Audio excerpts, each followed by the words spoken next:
This game has been my new obsession. Let me sell you on it. Excuse my green screen freaking out, but this is Fantasy Life I, A Girl Who Steals Time.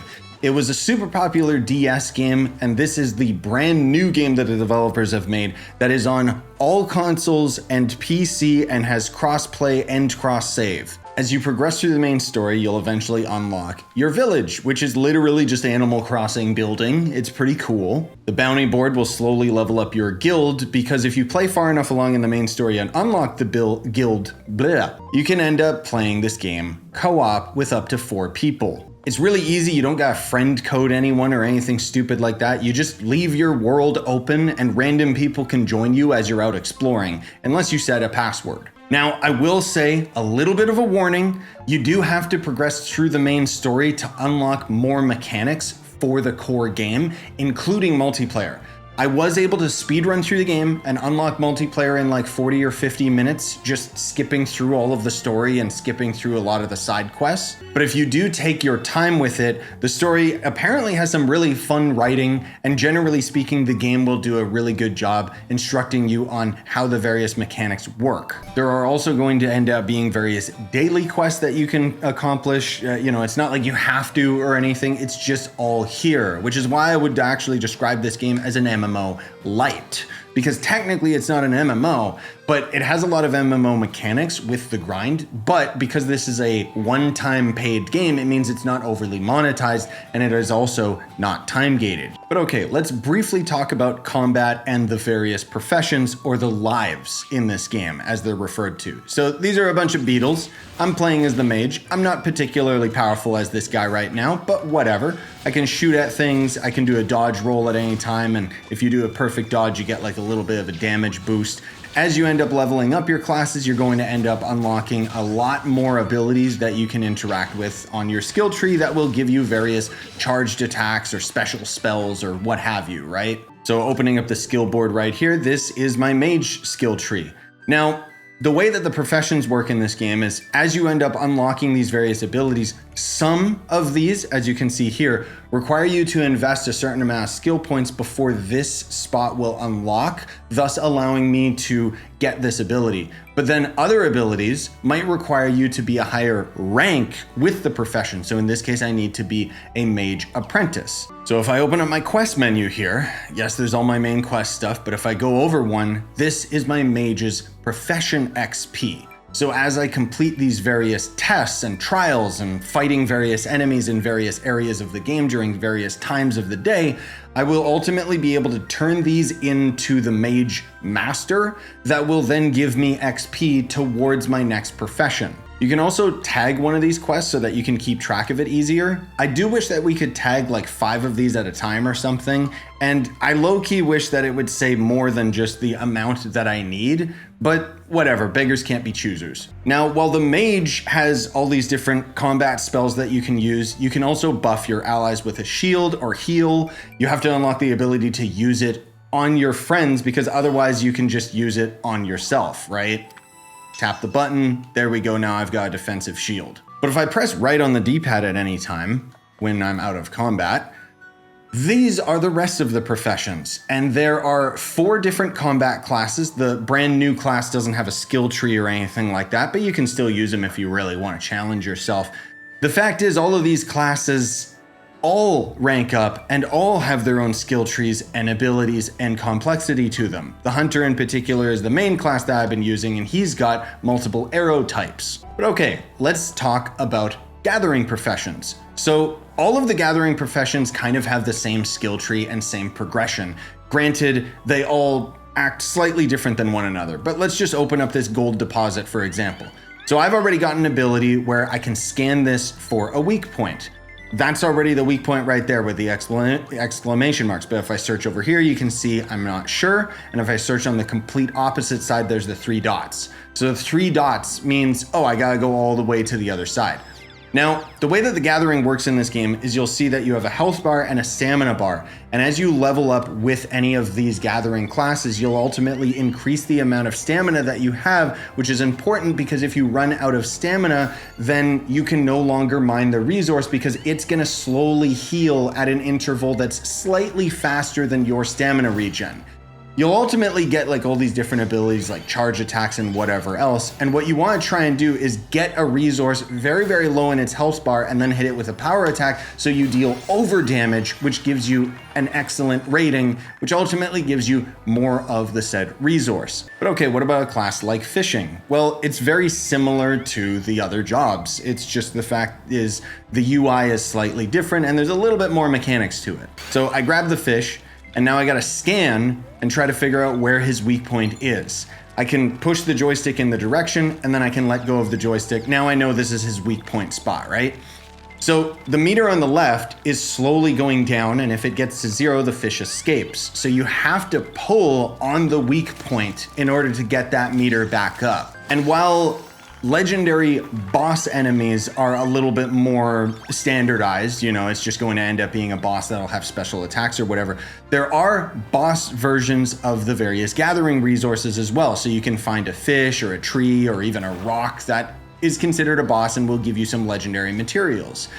The difference for the gathering bosses is that they will change where their weak point is regularly as you're fighting them. So it just is something that really starts draining your stamina. But okay, let's move on to the crafting in the game, which if we just swap to one of these classes, it'll just say, do you want to go to the nearest workbench? Yes, very easy, very convenient. So I could always go to the normal craft menu or the request menu. The request menu is the various quests that I have. Some dude wants me to craft one of these axes for him kind of thing.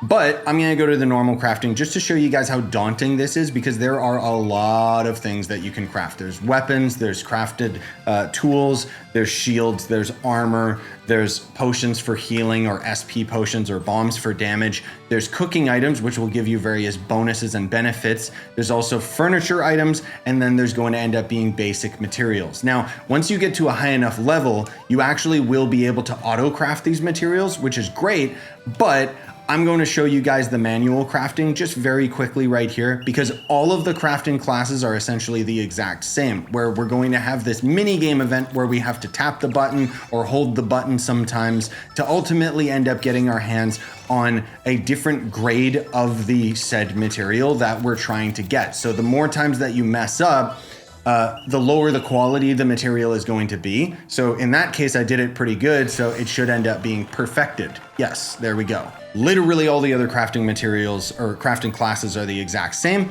And the skill tree, it's a little bit disappointing, but all of the crafting classes have literally the same skill tree. So it's almost like they're just all copy and pasted from one another, because their mini games are the same, and then their skill tree is the same, and their progression is the exact same.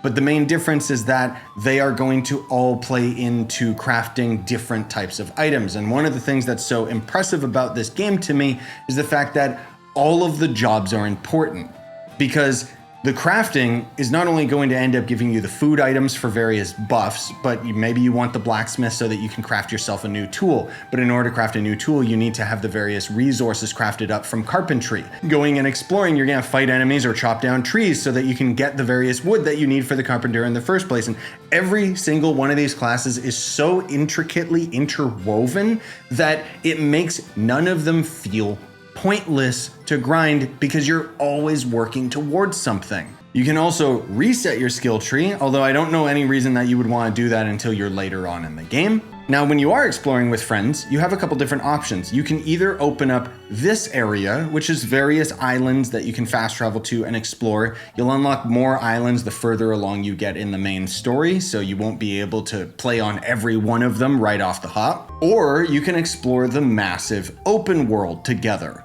And my God, it's cool. Now, a couple things is you can't actually interact with a tower when you're in multiplayer, which kind of sucks, but makes sense.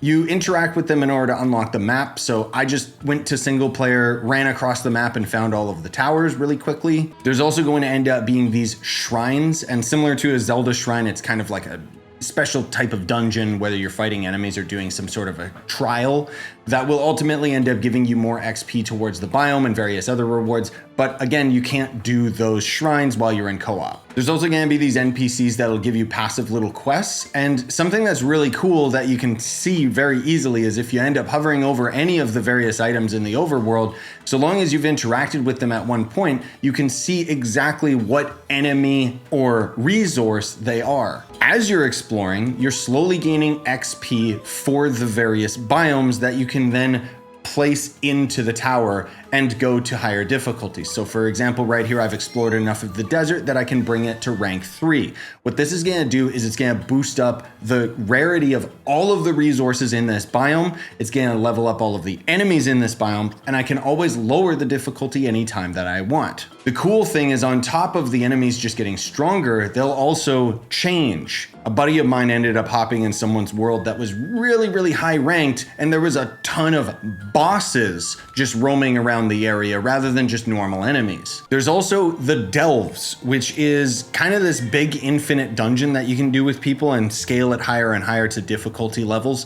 It'll give you some really fantastic gear, but because the delves are going to end up being random in the objective that you have to do in the delves, it means that you need to have almost all of your professions high enough level to handle it, because you might end up getting to a delve floor that requires you to farm in order to complete that floor's objective before you can go deeper. And you don't have to be super locked in while you're doing the delve either, because you can always leave to the hub at any time and just continue where you left off. Just a heads up, in the unlikely chance that you end up running into people that you want to kick out of your world because they're being AFK or just being a leech or a jerk, then you would have to unfortunately go back to the hub, go to the options menu and kick them, and then go back into the dungeon. Oh, and speaking of leeching, the reason why I mention it is because if you're on, like, say, a cook and you have somebody else beside you that's mining ore, you'll actually gain XP for that ore on the class that you're selected to. So in this case, the cook. But most people are a little bit bothered by it, so just make sure that it's okay with them, or only do it with your friends. Another really interesting thing is that when you end up completing a delve, you have the option of saving the branch, which will allow you to save this dungeon layout that you could then share with friends or random people. But doing the delves requires keys. Now, where do you end up getting keys? From mimics that are found in the overworld. They can be a really annoying enemy because they're just gonna keep running until you deal enough damage to them that they engage you in combat. But yeah, if you end up killing them, they can drop various things, like I just got a treasure grove sapling right there, and then also some random loot too. So let me just head on over to my little dungeon right here just to show you guys that I can check the status at any time and I can see, okay, I've already completed all of these floors down to here. So I could go back in here if I wanted to finish up the rest of the floors. Or I could replant and just go for a new dungeon, which would end up giving us a new boss and so on and so forth. So I can select a Treasure Grove branch, which is again the one that I saved earlier, or I can go from present, 100 years ago, 200 years ago. What do those numbers mean? They essentially mean the scaling is going to end up being higher. I wish it would just tell you the levels, like the actual class level requirement. But 200 is something around like level 40 and up, whereas 100 I think is like 30 and up. But again, you want to have a lot of your professions high level, because as you can see with this one, we actually had a farming creature down at the bottom here. The deeper you go, the better the rewards that you end up getting, and it's just ultimately beautiful. But okay, let me hop back into my town to tell you guys a couple more really important things, because you might have noticed those little allies that I had following me around in single player. As you end up exploring, you'll find these characters that you have to transform back into normal human beings. They're basically going to be inanimate objects. Now, when you end up eventually unlocking this robot in your village, you can press L1 while you're in robot mode, and he'll automatically gather all of the celestial flowers that are on your island. These are locked to a daily timer, like real life time has to pass for these flowers to, come back onto your island. But you could always join your friend's island and gather their flowers, which is going to be client side, meaning that you're not stealing their flowers, you're just gathering them for yourself. You could just do that with a bunch of random people's worlds as well. So then you would end up going to this statue right here, which will allow you to end up turning these inanimate object characters into their actual new normal true form at the cost of various flowers. Now, the reason that this is important is because these characters can be extremely helpful when you're out grinding stuff in single player. Because not only can they end up being combat classes, but they can also be gathering classes. I should also mention that the dailies will give you more of those celestial plants, and these are infinite. It's not like Animal Crossing where it goes away and you can end up just running out. You can just keep doing this over and over again. As you're using these characters, by the way, they'll all level up and they'll also start to like you more, which makes them more efficient at whatever job they're doing. And you can equip them with the various gear that you end up getting. So just quickly opening up the equipment gear here, there is auto equip, there is also sets that you can set up, and you can equip every single class in the game, which might seem a little bit tedious and it's a little bit annoying, but whatever. Something lastly that I should mention with the combat is you can see that my mage in the top right, I'm dealing fire damage. That's because this is a fire staff. So there are elemental weaknesses as well, meaning that ideally, if you're playing with a bunch of people or playing solo in particular, you would want to have all of your jobs at a high enough level that they're proficient in combat and have each of them tackling a different element so that they have the resistance of the enemy that they can fight against. You know what I mean? But you can also give your hand-me-downs to the various allies, and they'll actually level up as you're out fighting in the world as well. I could give them armor as well. And yes, there is transmog where you can just set the cosmetic of all of your classes as well. And then there's gonna be the in-game wiki, basically, that shows you where all of the various enemies are. It doesn't end up showing you their drops or anything like that, which is important because you can actually get mounts in this game very rarely off of enemies. So it will show you where you get them. I found this horse off of the traveling merchant in the overworld. I found this goat off of one of the goats as an enemy drop. There's going to end up being this horse off of the material shop, this from the merchant, this from an enemy drop, this from an enemy drop, so on and so forth. I love the fact that there are various things that you can chase and a lot of things that you can chase. I think that covers pretty much everything that I wanted to talk about in today's video. There's obviously a lot more details towards the game's depth, but this video is basically an unpaid commercial and my recommendation for this game. For those of you that are regular on the channel, you know how much I love grindy games, Trove being an MMO that I've been playing for 10 plus years. And this game has a lot of mechanics that I wish were in Trove, and it also has a lot of similarities to a game like Genshin Impact, except it's not time gated and monetized to steal your money. I know that you might be feeling a little bit reluctant, the fact that this game is a full priced video game and it looks like this. It looks like, oh, what is this little Nintendo game? It's not even that big of a deal. But there are so many mechanics in this game that are done so smartly that I would just say buy it and try it. And in most cases, I think you'll actually fall in love with it. It is my mission to share good games with you guys, and this one is a banger. Again, the fact that it is not only cross-play, but also that it is online and I don't have to friend people means that I can easily play this with you guys while we're out exploring together. That is a big selling point for me, is the involvement of a community and other players. But it may end up taking you a few hours to unlock the co-op, just a heads up. In any case, I plan on doing a lot more videos on this game. I wasn't really planning to initially, but I would love to do tutorials on each of the various classes as I get them higher and higher level. That way we could kind of go in depth with a lot of them. I don't think that I would ever end up wanting to tackle something like the quests for progression for the classes, because these are very, very specified. And a lot of these, like you can see, the Defincy Cave day and night, where the heck is that? That's further along in the story, because a lot of these quests progression require you to be far enough along in the story to unlock that area so that you can then end up getting the XP for it. Anyways, I'll still end up having a proper video review for this game once I've beaten it, but that's probably going to take a while with how grindy it is. In any case, I hope that you enjoyed today's video, and I would appreciate if you left a like, subscribe, and all of that stuff.